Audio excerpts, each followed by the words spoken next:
নমস্কার বন্ধুরা, গল্পের কথামালা চ্যানেলে আপনাদের স্বাগত।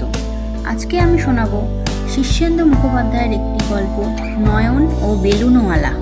গল্পটি যদি ভালো লেগে থাকে তবে অবশ্যই সাবস্ক্রাইব করবেন।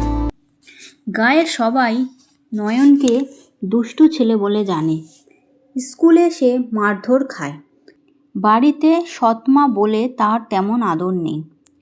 বাবা রাগী মানুষ, সুতরাং নয়নের মনে তেমন সুখ নেই।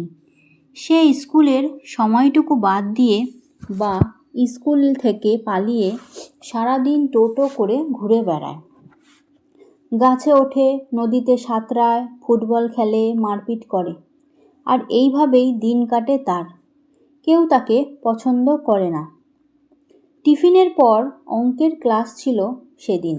নয়নের হোম টাস্ক হয়নি। অঙ্কের স্যার অশ্বিনী বাবু বড় রাউচাটা মানুষ। তাই নয়ন টিফিনেই স্কুল থেকে পালিয়ে কিছুক্ষণ গায়ের পথে পথে ঘুরল। তারপর নীলকুঠির মাঠে কুল খেতে রওনা হলো। নীলকুঠি বড় নির্জন জায়গা, চারিদিকে জঙ্গল, কিন্তু নানা রকম ভয়ের ব্যাপার আছে। কিন্তু এই নির্জন জায়গাটা নয়নের খুব প্রিয়। সে প্রায়ই এসে এখানে ঘুরে বেড়ায়। গাছপালা দেখে, পাখি প্রজাপতি দেখে, পোকামাকড় দেখে। এসব তার ভালোই লাগে। কখনো বা চুপচাপ বসেই থাকে। ঘুরতে ঘুরতে হঠাৎ নয়ন চমকে উঠে দেখল, আগাছায় ঘেরা বুনো ফুলের জঙ্গলটার মধ্যে একজন বুড়ো মানুষ হাতে সুতোয় বাঁধা কয়েকটা গ্যাস বেলুন নিয়ে দাঁড়িয়ে আছে। ভারী অবাক কাণ্ড। এই নির্জন জায়গায় বেলুনওয়ালা কি করছে? বুড়ো লোকটার খোঁচা খোঁচা দাড়ি, ছেঁড়া ছোড়া জামা কাপড়, উড়ো খুড়ো চুল, চোখে উদ্ভ্রান্ত দৃষ্টি, যেন খুব ভয় পেয়েছে। তাকে দেখে বেলুনওয়ালা কাঁদো কাঁদো হয়ে বলল, ও খোকা, 3 নম্বর গম্বুজটা কোন দিকে বলতে পারো? নয়ন অবাক হয়ে বলল, 3 নম্বর গম্বুজ? সেটা আবার কি? এখানে তো কোনো গম্বুজ নেই। নেই? তা কি করে হয়?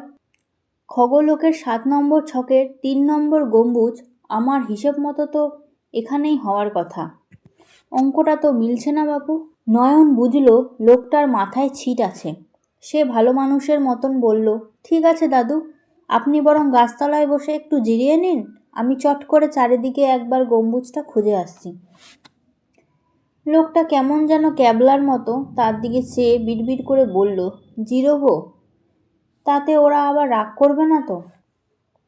গাছতলায় বসে ঝিমোতে লাগলো। সেই ফাঁকে লোকটার হাত থেকে সুতো বাঁধা বেলুনের একটা ছিঁড়ে নিয়ে নয়ন রওনা হলো। কিন্তু 10 পা যেতে না যেতেই নয়নের মনে হলো কে যেন তার আশপাশ থেকে ফিসফাস করে কথা বলছে। কথাগুলো সে বুঝতে পারছে না বটে, কিন্তু কানে আসছে। আশেপাশে কেউ নেই, তবে কথা কয় কে? হঠাৎ নয়ন দেখল তার বেলুনটার গায়ে একটা গোফওয়ালা বিকট চেহারার লোকের মুখ আঁকা। এটা সে এতক্ষণ লক্ষ্য করেনি। সে বেলুনটা 2 হাতে ধরে মুখটা যেন অবাক হয়ে দেখছে, অমনি মুখটা নড়ে উঠল। একটা বিকট হাসি হেসে মুখটা বলল, উড়াটিকো লমজং, খাড়া খাড়া নাউটং ইত্যাদি। নয়ন বিস্ময়ে হাঁ করে রইল। বেলুনের গায়ে জ্যান্ত ছবি কোথা থেকে এলো? কি হচ্ছে এসব?